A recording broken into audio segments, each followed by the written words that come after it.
book, and organizers, if you want to organize some sort of door prize raffle for a copy, please feel free. Published last year by XML Press. The long tail is, people familiar with the concept of the long tail? Basically, what the discovery is from a commercial point of view, that every year more and more of Amazon's content sales come from the very large collection of things they sell very few of. So if this is the best sellers, and each one of them is selling a huge amount, these are all the things that are selling tiny amounts, but there's as much volume under this curve as there is under this one. And so, chapters can only do this. You can't stop that stuff. One of the really interesting things, and this is another one they studied year after year after year, every year the long tail gets longer. Every year the long tail accounts for more of Amazon's revenue and more for the revenue of online retailers, because people are increasingly figuring out that this obscure stuff that they want is actually now easy to get, which means that people who produce obscure stuff are now saying, hey, I can sell my obscure stuff. It's changed the music industry. Indie bands, right, now can get out there this way. And so the long tail keeps getting longer and longer and longer. And so the Google search, or the web search gives you access to all this, where going to individual sites, going to individual books doesn't. It gives you one very small thing. And then this is sort of like the supermarket analogy. All the supermarkets, right, have this big area out front with all the veggies, and they have the milk in the back to make sure you go all the way to the back of the store. That's why the milk is always at the back. And then have all the shelves full of things like sardines and gorgonzola and apricot jam. And the reason they do that is that the people who want the sardines and the gorgonzola and the apricot jam also want to buy bread. Which means that if you only sell bread and you don't sell these things, you won't get most of the population, even though most of the population buys bread. Because this may be your high demand content, but each individual user wants a whole bunch of stuff that's low demand. Individually low demand. So you can say, I've got this site that's got, it's all high demand content. Why is nobody coming to it? Well, because it doesn't have the low demand content that they want. So they're just going to the web and they're doing their searches, because if you're doing a web search for a piece of information, do you know whether that is a question that everybody asks or a question you're the first person in the world to ask? You don't know. You absolutely cannot tell for most things whether you're asking a question that everybody asks or a question that nobody's ever asked before. And so you go where it all gets answered. And then there's information foraging. This is really interesting. This was a study done at Xerox PARC. They did a study. It's one of these find a matching pattern kind of studies that you can do now. You can get all this data from the web about how people use stuff. So PARC did this. How can we find a pattern that matches how people use websites? And the pattern they found matched best. You click that.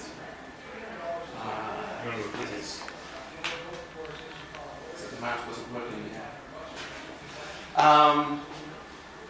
They found that the pattern that most matched how people search for information on the web is how wild animals search for food in the wild. So they label this information foraging. And it's based on the idea that if you have a patch of food, a bush full of berries, and the bear comes along and it takes the berries that are easy to get. And then there's a bunch of berries in the middle, but if it goes in there, it's going to prick its paws, it's going to prick its nose. Does it keep going after them, or does it go off and find the next bush? Well, if the next bush is 2 feet away, it goes to the next bush and takes the low-hanging fruit. If the next bush is over the mountain, it stays around, it pulls the bush apart, and it takes a few pricks in its paws, and it gets the berries on that bush.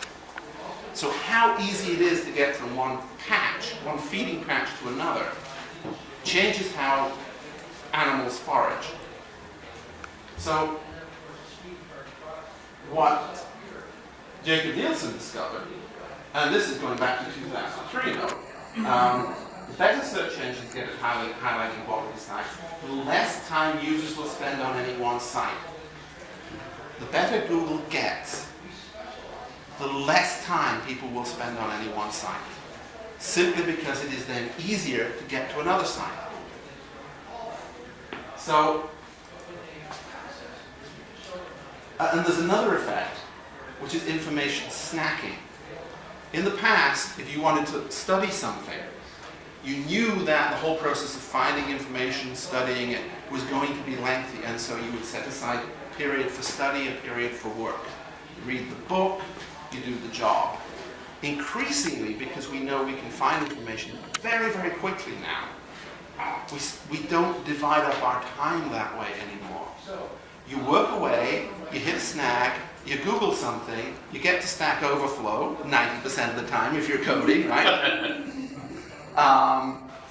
But maybe it's somewhere else, and there's a solution, and you grab the solution, and that took you 5 minutes, and if somebody asked you at the end of the day, how much time did you spend working, how much time did you spend reading, you've probably forgotten the amount of time you spent reading, but you were information snacking.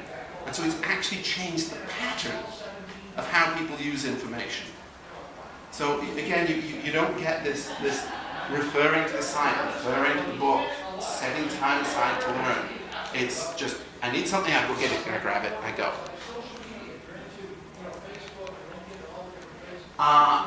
Another really important thing, and this comes from Beck Novak, the director of the Open Government Initiative, which is quoted by David Weinberger in his book, Too Big to Know. People know about David Weinberger? If you don't know about David Weinberger, rush out tomorrow and get Too Big to Know and Everything is Miscellaneous. Two best books about the web in the world. But one of the big attractions of the web is it lets you find experienced people as easy as credentialed ones. People are less and less interested in coming to your site as the provider of a product, and more interested in connecting with other users of your product. Again, I always end up in Stack Overflow, right? And there was a study done on Stack Overflow. They did a comparison study between the depth of coverage of, I think it was the Android API, in the official Android API docs, and in Stack Overflow. And they found that it was something like 85%, if I'm recalling correctly, of the API was covered on Stack Overflow, and to far, far greater depth. Far more examples, right? And they also did a study of what people were using and how many people were going to Stack Overflow directly, how many people were doing a direct web search, how many people were going to the Android docs. The people going to the Android docs directly is a small portion of the total usage of that information. Another interesting stat. Do you know what the average time to get an answer to a question on Stack Overflow is? This does not find something that's already been answered, but ask a question, get an answer back. How much time does it take on average? 5 to 15 minutes. It's 11 minutes. Wow. 11 minutes. The ability to find experienced people is easily credentialed ones. People aren't going to visit sites except sites that are communities. They'll visit communities, right? Stack Overflow, Facebook, right? But your site as a manufacturer, that's not happening. Nobody's coming to your site. If they're coming to your site, it's because it turned up in a web search and they went that way. Nobody's going to your homepage. Collegiality. I love this quote. Links are the visible manifestation of the author giving up any claim to completeness or even sufficiency. Links invite the reader to browse the network in which the work is enmeshed. An acknowledgement. Thinking is something we do together. So this idea of sort of the imperial writer at whose feet the reader sucks knowledge, which has kind of been our model of the writer for the last, well, as long as it's been writers, basically, is just falling away. And authors are being forced into this, giving up without displaying the completeness or even sufficiency.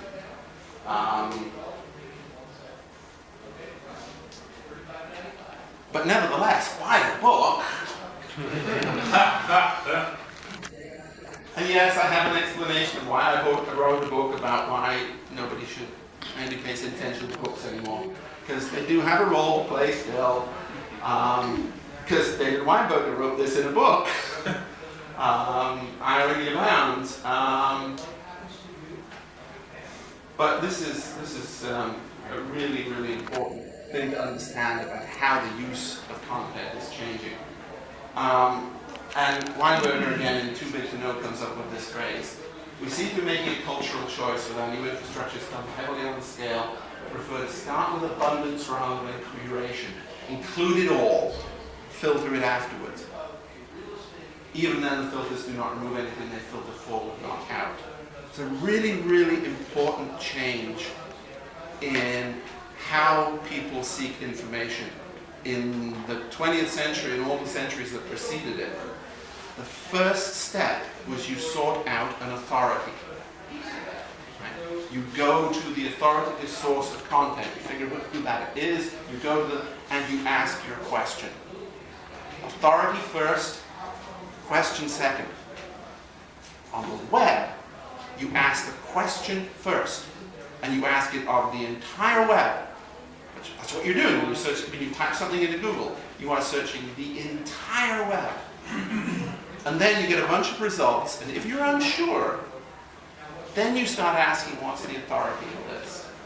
And Stack Overflow does a great job of this, right? Because it has this voting system where it puts the best answers, and it's social proof, pure social proof, but you find something on Stack Overflow, you look at the number of upvotes it's had, and you go, hey, there's my authority.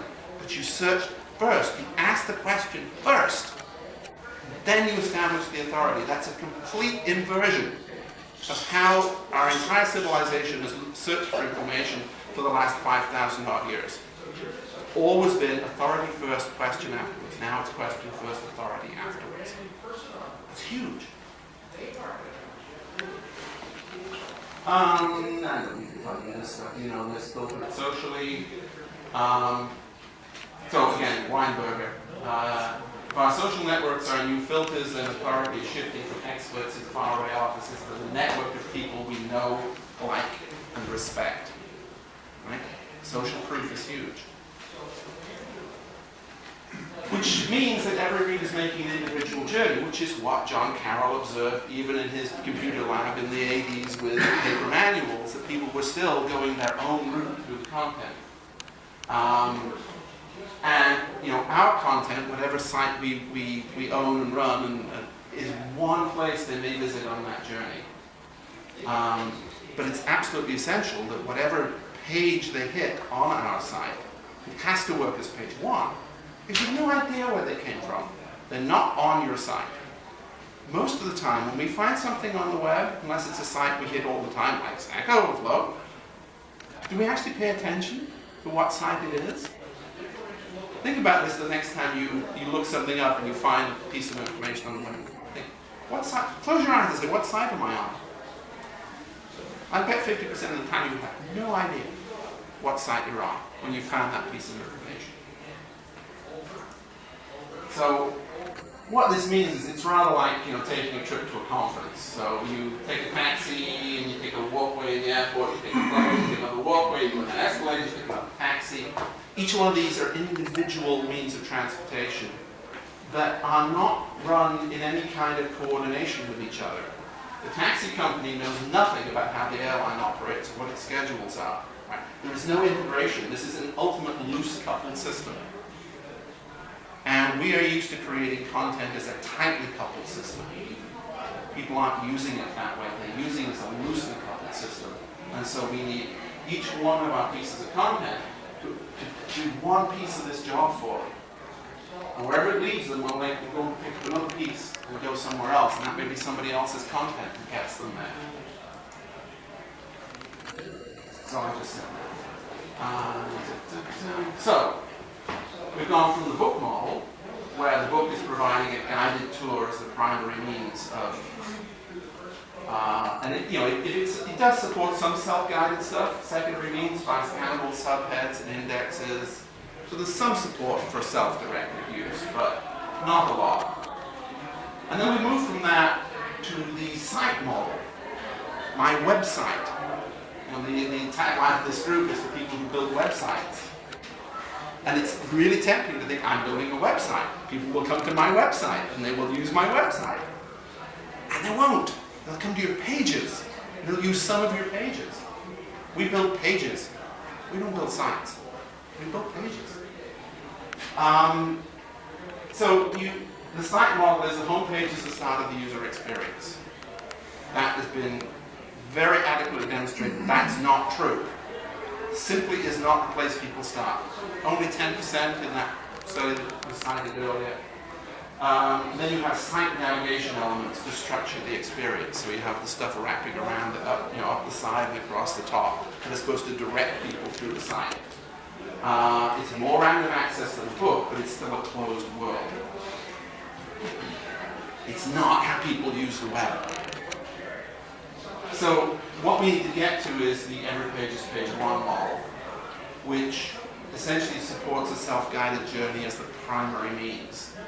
Every page works as page one. They're designed to work with search. They're designed to work with social curation. They're designed to work with external resources. And you can still provide a guided tour. I mean, there are still times and places and people who want the guided tour, and that's fine. You can do that. You can string together your topics in an ordered collection. As long as they keep working as every page is page one, because that's how most people will use them.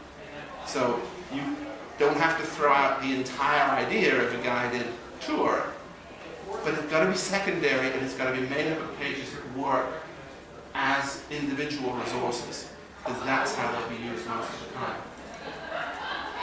Which puts us at a crossroads, because we really now are at a point where we have to give up this idea of ownership, the idea that we can direct people through the content.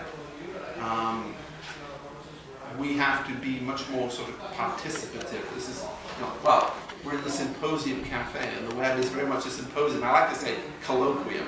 Right? It's more than a conversation, because there's more